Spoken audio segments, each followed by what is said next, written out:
नमस्कार प्यारे बच्चों, वेलकम टू अपना फिजिक्स। हम आप लोगों के लिए लेकर आ गए हैं क्लास 12th यूपी बोर्ड 2025 के लिए। चैप्टर का नाम लिखा है वैद्युत आवेश तथा क्षेत्र। इस चैप्टर का हम इम्पोर्टेंट क्वेश्चन लेकर आ गए या फिर कह सकते हो इम्पोर्टेंट टॉपिक को लेकर आ गए हैं। आप इसे अच्छे से तैयार कर लेना, आपके एग्जाम में आने का बहुत ही ज्यादा चांस बनता है। तो चलिए क्वेश्चन की तरफ चलते हैं या फिर टॉपिक की तरफ चलते हैं।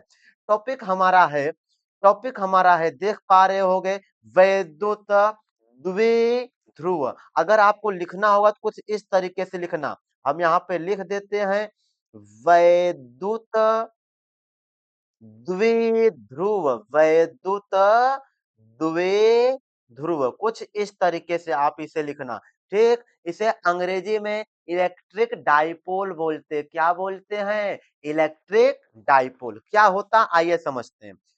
दो समान परिमाण परिमाण दो समान परिमाण एवं एवं विपरीत प्रकृति के आवेशों को, दो समान परिमाण एवं विपरीत प्रकृति के आवेशों को अत्यंत निकट रखने पर, अत्यंत निकट रखो।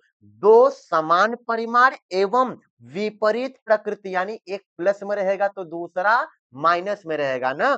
परिमाण समान मतलब ये 5 कूलम, तो ये भी 5 कूलम रहेगा, लेकिन अगर ये प्लस में है तो ये माइनस में रहेगा। परिमाण समान रहेगा किंतु प्रकृति विपरीत रहेगा। वही लिखा है यहाँ पर, दो समान परिमाण एवं विपरीत प्रकृति के आवेशों को अत्यंत निकट रखने पर बना निकाय वैद्युत द्विध्रुव कहलाता है। ये द्विध्रुव आप कुछ इस तरीके से लिखना। अच्छा, यहाँ पे लिखा है वैद्युत द्विध्रुव लिखा है। ठीक ठीक है, ठीक, वैद्युत द्विध्रुव कहलाता है। आइए इसका फिगर बना देते हैं। हमारे पास मान लेते हैं यह एक आवेश है, ठीक है ना। इस आवेश का नाम हम रख देते हैं, यह आवेश प्लस क्यू चार्ज है। क्या? Plus Q charge. और हमारे पास एक दूसरा आवेश है, एक दूसरा आवेश है। इसको हम कुछ अलग पेन से बनाए तो इसका कलर हम सेलेक्ट कर लेते हैं कुछ ऐसा। ठीक, ये हमारे पास दूसरा आवेश है, ठीक है। इस पर भी चार्ज क्यों रहेगा, लेकिन ये प्लस में है तो ये किस में रहेगा? माइनस में। यानी कि क्यों? क्यों? परिमाण समान है, दिशा नहीं। यहाँ पे प्रकृति देखो, एक प्लस में है तो दूसरा माइनस में है। एक किसमें था? प्लस में था, तो दूसरा किसमें हो गया है? माइनस में। ठीक, इनके बीच की दूरी, इनके बीच की दूरी हम मान लेते हैं कितना है? 2L है। इनके बीच की दूरी हम कितना मान लेते हैं? 2L है। तो ये हमारा तैयार हो गया वैद्युत द्विध्रुव तैयार हो गया। ये हमारा क्या तैयार हो गया? वैद्युत द्विध्रुव। एक प्लस में है, एक माइनस में है, बीच की दूरी 2L। इसका अगर उदाहरण हम आपको लिख के दें, जैसे जैसे HCl, या फिर लिख लो H2O, वैद्युत द्विध्रुव का एग्जाम्पल है। H2O वैद्युत द्विध्रुव का एग्जाम्पल है। CO2, HCl, ये सब वैद्युत द्विध्रुव का एग्जाम्पल हो सकता है। अच्छे से तैयार कर लेना। चलते हैं आगे के टॉपिक पर, बहुत ही इंपॉर्टेंट है, सीख लेना, बहुत पिटाओगे। चलो बाबू, आगे चलते हैं क्वेश्चन नंबर या टॉपिक नंबर सेकंड पर। सेकंड टॉपिक में फिर आएंगे। तो यहाँ पे आप देख सकते हो, टॉपिक है, थोड़ा कलर चेंज करें, लौकत नहीं है यार। ठीक है, यहाँ पे लिखा है वैद्युत द्विध्रुव आघूर्ण। फिर वही बात है, वैद्युत द्विध्रुव जैसे सिखाया तो सीख लेना ना, ये गलत लिखा है। ठीक, आघूर्ण सही है। Electric dipole moment, electric dipole moment, इसे क्या बोलते हैं? इलेक्ट्रिक डाइपोल मोमेंट बोलते हैं। आगे चलो क्या लिखा है, पढ़ते हैं। किसी वैद्युत द्विध्रुव का आघूर्ण, ठीक, किसी वैद्युत द्विध्रुव का आघूर्ण उसके किसी एक आवेश के परिमाण, किसी वैद्युत द्विध्रुव का आघूर्ण उसके किसी एक आवेश के परिमाण एवं उसके बीच की दूरी के गुणनफल के बराबर होता है। अब आओ पहले हम एक वैद्युत द्विध्रुव बना लेते हैं। हमारे पास अभी-अभी एक बनाया तो उधर ये मान लेते हैं प्लस Q आवेश है, दूसरा वैद्युत द्विध्रुव का आवेश बनाएंगे तो इधर माइनस Q आवेश है, बीच की दूरी कितना हो गया 2L हो गया, बीच में इसका केंद्र होता है, केंद्र मान लेते हैं O है, ये 0 नहीं है O, ठीक है 2L। इधर इधर के छुट्टक दूरी L, इधर के छुट्टक दूरी L, दोनों आवेशों के बीच की दूरी मिला के क्या हो जाएगा 2L हो जाएगा। ठीक, चल अब हम बात करें वैद्युत द्विध्रुव आघूर्ण क्या होता है।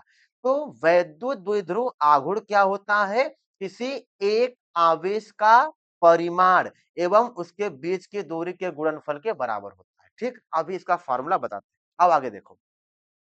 जो वैद्युत द्विध्रुव आघूर्ण होता है उसे हम P से दर्शाते हैं, किससे दर्शाते हैं P, कैपिटल P से दर्शाते हैं, याद कर लो वैद्युत द्विध्रुव आघूर्ण को हम लोग कैपिटल P से दर्शाते हैं। और यह एक कैसी राशि है, सदिश राशि है।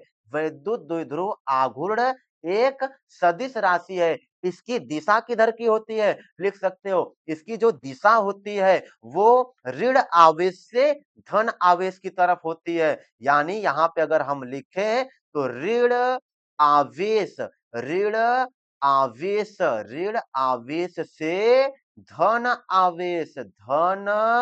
आवेश की तरफ होती है, की तरफ होती है। ध्यान से समझ लेना, वैद्युत द्विध्रुव आघूर्ण एक सदिश राशि है, इसे P से प्रदर्शित करते हैं। इसकी जो दिशा होती है वो ऋण आवेश से धन आवेश की तरफ, यानी इधर की जो दिशा देखोगे इसका तो इस दिशा में होगा ना, ऐसा। अब हम बात करेंगे इसके फार्मूला का, नोट कर लो, अब इनको मिटाने जा रहे हैं हम, ठीक है मिटा दे, चलो अब मिटाएंगे इनको। अब हम बताएंगे वैद्युत द्विध्रुव आघूर्ण का फार्मूला क्या होगा। तो आप ये समझ गए हो या जान गए हो कि वैद्युत द्विध्रुव आघूर्ण को हम किससे दर्शाते हैं, P से दर्शाते। तो P बराबर होता है, सदिश राशि है तो ऊपर वेक्टर लगा दो। P बराबर यहाँ पे देख सकते हो एक आवेश के परिमाण, एक आवेश का परिमाण मतलब कोई आवेश ले लो, क्या हो गया क्यों हमारा आवेश हो गया, इनटू बीच की दूरी क्या होता है 2L होता है, तो क्यों इंटू 2L हो गया। अगर सदिश राशि है तो L वेक्टर लगा दो। ठीक, तो आप देख पाओगे कि जो वैद्युत द्विध्रुव आघूर्ण है उसका formula vector P is equal to Q into 2L होता है। अच्छे से सीख लेना। बात करें इसके मात्रक की, किसकी बात करें, मात्रक की बात करें तो इसका जो मात्रक होता है, आवेश का मात्रक कूलाम होता है, C से दर्शाते हैं, माइनस मत ये डैश है डैश।